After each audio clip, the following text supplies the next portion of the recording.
하나님 말씀 잠언서 21장입니다. 잠언서 21장 21장 1절부터 잠언서 21장 1절부터 우리 8절까지 같이 읽도록 하겠습니다. 잠언서 21장 1절에서 8절 제가 봉독해 올리겠습니다. 왕의 마음이 여호와의 손에 있음이 마치 본물과 같아서 그가 임의로 인도하시느니라. 사람의 행위가 자기 보기에는 모두 정직하여도 여호와는 마음을 감찰하시느니라. 공의와 정의를 행하는 것은 제사를 드리는 것보다 여호와께서 기쁘게 여기시느니라. 눈이 높은 것과 마음이 교만한 것과 악인이 형통한 것은 다 죄니라. 부지런한 자의 경영은 풍부함에 이를 것이나 조급한 자는 궁핍함에 이를 따름이니라. 속이는 말로 재물을 모으는 것은 죽음을 구하는 것이라.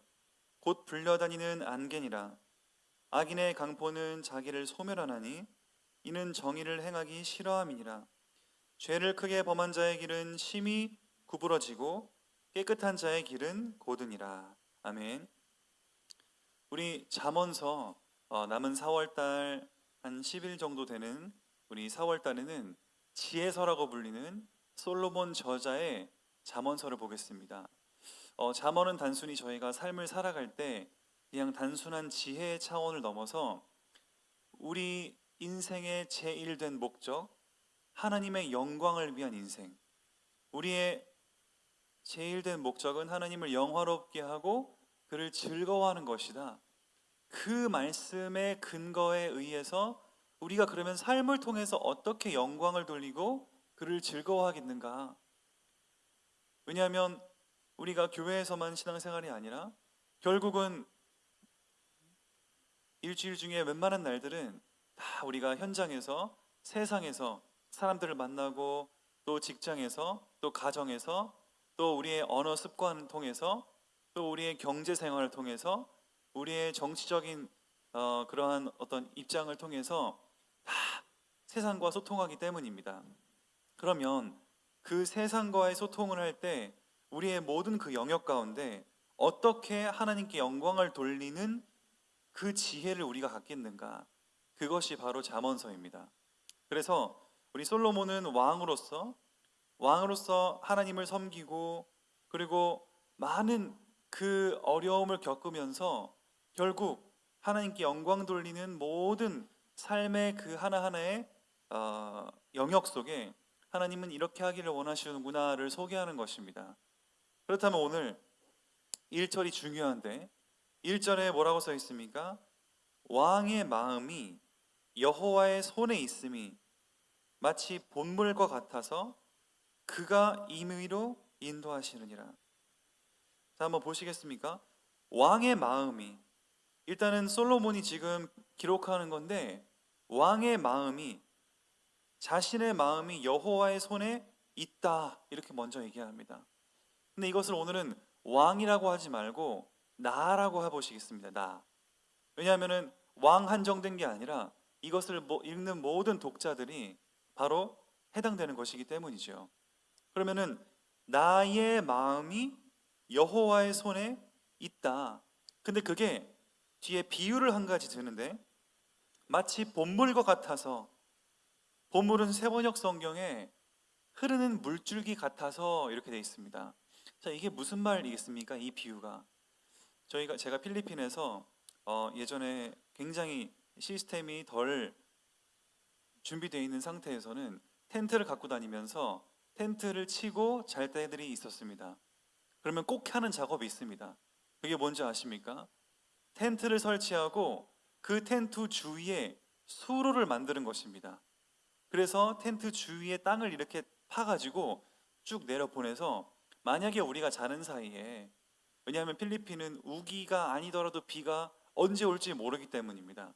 그러니까 자다가 홍수, 우리처럼 이렇게 잠기지 않기, 침수당하지 않기를 원하면 항상 텐트 치고 나서 야외에서 잘 때에는 수로를 주위로 싹 파서 물줄기를 흘려보내는 그 물줄기를 만들어줘야 됩니다. 그러니까 물줄기는 누가 만드는 겁니까? 내가 만드는 거고, 물은 주인이 만든 그 흐름 따라 가는 겁니다. 이거는 농부도 마찬가지라면, 농부가 농사 지을 때 수로를 만들어서 물이 빠져나가게 하는, 그것도 농사 짓는 그 역할 중에 하나인데, 농부는 물줄기를 만들어서 밭을 보호하고 아름답게 가꾸는 그 작업을 한다는 것이지요. 그럼 무슨 말이겠습니까? 우리가 흐르는 물줄기 같다 이렇게 써 있습니다. 내가, 왕의 마음이, 또 내 마음이 흐르는 물줄기 같아서 누가 인도하십니까? 그가, 하나님이 임의로 인도하시느니라. 무슨 말입니까? 사람이 마음으로 아무리 자기가 계획을 하지만 실제로는 우리의 마음은 흐르는 물줄기 같아서 하나님이 파놓은 수로대로, 하나님께서 인도하시는 그 계획대로 우리의 마음이 흘러갈 뿐이다. 하나님께서 임의로 인도하신다. 이게 1절의 시작이고, 그리고 전체의 주제입니다. 그래서 오늘 전체적인 주제는 뭡니까? 하나님의 주권을 회복하자입니다. 왜냐하면 오늘 말씀처럼 우리가 아무리 마음에 계획하고, 또 사람은 실수를 할 수 있기 때문에 실수를 하면서 나의 부족함이 보이고 후회하는 것 같지만, 하나님 뭐라 그러십니까? 그 실수마저도 할 줄 아시는, 인간이 실수할 줄 아시는 전지전능한 하나님께서는 바로 하나님의 파놓은 수로대로 우리는 그 수로의 길을 따라, 하나님의 길을 따라 흐르는 물줄기밖에 안 된다. 네, 이따가 말씀드리겠습니다만 이 21장의 마지막에도 같은 말이 나옵니다. 결국 수위상관의 구조를 이루면서 이 시작과 끝이 하나님의 주권으로 딱 21장을 감싸고 있는 것을 보실 수가 있습니다. 그 이하는 다 그 주제의 연장선이죠. 2절을 보시면 사람의 행위는 자기의 눈에는 모두 옳게 보이지만 주님께서는 그 마음을 꿰뚫어 보신다. 제가 세번역 성경을 읽고 있습니다. 네, 사람의 행위가 자기 눈에는 모두 옳게 보입니다. 그렇죠? 근데 하나님께서는 그것이 잘못된지 맞는지, 틀린지 바르게 하고 있는지, 그것이 악인의 길인지 선인의 길인지 하나님은 다 지켜보시고 감찰하신다. 우리 세번역의 표현대로는 그 마음을 꿰뚫어 보신다. 그러면 3절에 더 구체적인 우리의 삶에 대해서 말씀을 하시는데, 주님께서는 공의와 정의를 행하는 것을 제사 드리는 것보다 기쁘게 여기신다. 자, 뭐라고요? 우리 예배가 전부고 그렇게 생각하지만 맞는데, 하나님께서는 결국 지금 우리는 삶을 살아가는 사람들이기 때문에 삶에서 우리가 진짜 하나님을 예배하고 하는 것은 무엇이냐는 겁니다. 바로 내가 만나는 사람, 내가 말하는 그 어느 습관, 나의 생각이 바로 정의롭고 공의롭냐. 공의는 뭐라고 말씀드렸습니까? 공의는 선은 보호하고 악인은 심판받는 겁니다. 그것이 하나님의 공의입니다. 그러면은 선은 뭡니까? 내 기준에서 기부하는 그런 나의 기준에서의 선이 아닌 하나님 보시기의 선, 바로 뭡니까? 십계명을 따라가고 하나님 예수 그리스도를 주인 삼고 이 말씀을 따라가는 것이 바로 하나님에게는 선이지요. 그래서 우리 마태복음 7장에도 산상수훈 때 나왔지만, 나의 이 말을 듣고 행하는 자는 반석 위에 지은 집 같으니, 이렇게 나와 있습니다. 나의 이 말, 십계명, 또 예수 그리스도의 산상수훈, 예수 그리스도의 가르침이 산상수훈이니까요. 그것이 사랑이고 그것이 십계명이고 그것이 성경 전체니까 그 예수님의 가르침을 따라가는 자는 반석 위에 있고, 그렇지 아니한 자는 모래 위에 지은 집 같다. 그 말이 무슨 말입니까? 결국 우리의 삶을 통해 예배만 드리는 것으로 끝나는 것이 아니라, 제사 드리고 나 할 일 다 했다, 유대인들이 그러지 않았습니까? 형식적인 예배, 어떤 분들은 이제 앞으로 5월 달에는 매일 성경할 텐데, 우리가 매일 성경 했다라는 것으로 그냥 제치고 나머지의 우리의 삶을 죄 지어도 괜찮고 내 마음대로 해도 괜찮다라는 어떤 위안으로 삼으면 안 되겠습니다. 우리는 말씀이 우리의 삶을 인도하고 하나님이 주인 되는 것은 예배 드리는 때만이 아니라 우리의 모든 상황에 동일하게 하나님께서 주인 삼으시고 역사를 하시고 또 그분의 주권을 회복해야 될 줄을 믿습니다. 그러니까 우리의 삶을 통해 우리는 정의를 지키고 또 공평을 지키고, 정의는 뭡니까? 사회 질서를 잘 따르고 사는 것이지요. 오늘도 우리가 뭐 진짜 작은 예로 제 앞에 횡단보도가 보이는데 작지만 이 무단 횡단을 하고 싶은 충동이라도 참고, 또 우리가 위법을 저질러서 우리의 편의를 위해 조금은 더 편한 길을 선택하는 그 마음을 참고 사회의 질서를 잘 지키고, 또 하나님께서 허락한 이 국가의 그 법의 테두리 안에서 우리가 모범적으로 잘 살아가는 것, 그것이 겉에 사람들이 봤을 때에는 바로 하나님의 영광을 보게 되는 것입니다. 당장 저만 해도 이 지역에서 이제 살고 목회를 하다 보니까 행동 하나하나를 조심히 할 수밖에 없습니다. 나중에 알고 보니까 저 사람이 목사였어? 야, 저 사람 아주 그냥 무단횡단하고 뭐 담배 뻑뻑 피고 술 잔뜩 마시고 취해 다니던데, 이렇게 한다면 그 사람은 끝난 거겠지요. 제가 한 사람 한 사람 인사드릴 때, 한 사람 어떤 한 행동을 할 때, 어떤 말을 할 때에도 조금은 조심스럽게 하려고 하는 그 노력이, 그 어떤 스스로와의 싸움과 씨름이 바로 정의와 공의를 실현하는 것이겠습니다. 근데 이 모든 것이 뭐냐는 거지요. 이 모든 것이 지금 불교에서 얘기하고 다른 타 종교에서 혹은 기본적인 그 많은 철학에서 얘기하는 그냥 권선징악, 선을 권하고 악은 징벌한다의 단순한 그런 개념일까요? 단순히 우리의 도덕성을 요하는 그런 내용이겠습니까? 아닙니다. 처음부터 말씀드렸듯이 우리 기독교의 가장 기본은, 우리의 모든 이 행위와 하는 이 내용들은 하나님의 영광을 위한 것이라는 기본 전제가 다른 철학과 종교의 차이점이라는 것입니다. 나는 나의 만족과 나의 어떤 보람을 위해서 우리가 도덕적으로 사는 것이 아닙니다. 하나님의 영광을 위해, 또 그를 즐거워하기 위해서 내 삶에서도 하나님께 영광 맞추기 위한 공의와 정의를 실현하는 것이죠.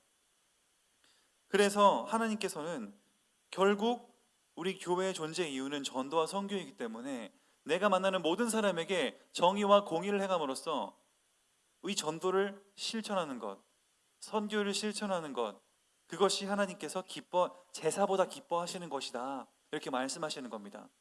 전도는 그래서 말로 하는 것이 아닙니다. 우리가 전도 훈련받고 뭐 전도하는 방법들을 연구할 수 있지만, 전도는 우리가 말로 하는 것이 아니라 우리의 행동과 삶을 통해서 우리는 보여주는 것이지요. 그리고 4절에 이 눈이 높은 것과, 이거를 세번역 성경에서는 거만한 눈과 오만한 마음이라고 했습니다. 거만한 눈이 높은 것, 그리고 마음이 교만한 것과, 또 악인이 형통한 것은 다 죄니라. 자, 조금 더 우리의 눈과 마음을, 죄에 대한 자세를 말씀하고 있습니다. 눈이 거만한 눈, 그럼 반대는 뭐겠습니까? 거만하지 않고 겸손한, 섬기는 겸손한 눈, 그리고 오만한 마음. 그거의 반대는 뭐겠습니까? 당연히 또 겸손한 마음이겠지요. 저도 사람들을 만나다 보면은 야, 이 사람은 정말 평생 사과 한 번 안 할 것 같은 그러한 사람이구나. 이거는 칭찬이 아니지요. 정말 어떤 데서 고개 빳빳하게 서고 절대 인사 안 하고 그냥 무조건 자기의 주장을 펼치시는 그런 분들이 계십니다. 그런 분들을 보면은 우리가 마음이 편안해지지가 않지요. 그것을 반대로 거울 삼아서 나를 들여다볼 수가 있겠습니다. 내가 오늘도 보는 것, 또 사람들에게 보이는 나의 눈, 그것이 거만한 눈인가, 겸손한 눈인가, 그리고 오만한 마음인가, 겸손한 마음인가. 그리고 5절에 부지런한 자의 경영은 풍부함에 이를 것이지만 조급함은 궁핍함에 이를 것이다. 오늘 이 많은 그 구절들을 다 다룰 수는 없습니다. 그러나 하나님께서 지금 쭉 오늘 21장을 읽어보시면 전체적으로 나오는 게 뭡니까? 대조입니다. 악인과 선인의 대조입니다. 부지런한 자, 풍부함, 조급한 자. 눈이 높은 자, 또 그렇지 않은 자, 공의와 정의를 행하는 자, 그렇지 아니하는 자. 지금 계속 전체를 보시면은 대조법에 의해서 선인과 악인을 구별하고 있습니다. 오늘 주일 말씀과도 이번 주일 말씀과도 이어지죠. 나는 어떤 인생을 사시겠습니까? 바로 두 가지 인생을 예수님도 말씀하셨는데, 반석 위에 지은 집이냐, 모래 위에 지은 집이냐, 아름다운 나무이냐, 못된 나무이냐, 열매로 알 것이다. 예수님도 우리의 삶을 굉장히 균형 있게 강조를 하셨습니다. 그래서 오늘 하루도 이것으로 힘을 얻으시기를 바라고, 마지막 결론적으로 30절부터 보시면 그 어떠한 지혜도 명철도, 자 다시 한번 보십시오. 사랑하는 성도 여러분, 오늘 사실 때에 제가 지금 단순한 지혜와 도덕책을 말씀드리는 게 아니라고 말씀드렸지 않습니까? 오늘 우리가 이 살더라도, 우리가 또 어떠한 지혜와 명철을 펼치더라도 그 지혜도 명철도 계략도 주님을 넘어서지 못한다, 주님을 대항하지 못한다. 그러면서 31절에 싸울 날을 위하여 전쟁을 대비하여 군마를, 마병을 준비해도 뭐라고 써 있습니까? 이김, 승리는 오직 주님께 달려있다. 아멘. 주 믿습니다. 사실 그래서 이 시작부터 끝까지 뭡니까? 시작도 왕의 마음은 왕의 마음대로 하지만 그 마음은 흐르는 물줄기 같아서 하나님이 파놓은 수로대로 흘러갈 수밖에 없다. 그는 우리가 로봇이란 얘기가 아니고 자유주의를 무시한다는 얘기가 아니라 하나님이 우리의 계획을 철저하게 인도하신다라는 하나님의 주권을 설명하시면서 마지막 끝에도 전쟁을 우리가 아무리 대비해서 왕으로서, 이거는 꼭 전쟁이 아니라 우리의 삶을 아무리 계획을 하고 열심히 준비해도 뭡니까? 승리, 사탄과의 또 이 세상과의 승리는 오직 주님께 달려있다. 자, 그럼 이렇게 수미상관으로 감싸는 절대 하나님의 주권을 회복한다는 의미에서 우리는 오늘도 말씀을 따라가고 주님을 의지하기를 예수 그리스도 이름으로 축복을 드립니다. 우리 성도님들께서 정말로 이 은혜가 회복되고 오늘 아침에도 말씀과 이런 하나님을 주인 삼는 아름다운 은혜가 회복되시기를 예수 그리스도 이름으로 축복드립니다. 기도하겠습니다. 살아계신 하나님, 감사합니다. 하나님, 오늘 아침에도 하나님께서 기뻐하셔서 오늘도 말씀을 주시고, 오늘 솔로몬의 잠언을 통하여서 정말 우리의 마음이 아무리 우리가 마음으로 계획해도 우리의 마음은 하나님이 파놓은 수로 따라서 흐르는 물줄기 같습니다. 하나님의 주권을 인정하고 하나님을 의지하며 살아가는 오늘 하루 되게 축복하여 주시옵소서. 예수 그리스도의 이름으로 감사드리며 기도드립니다. 아멘.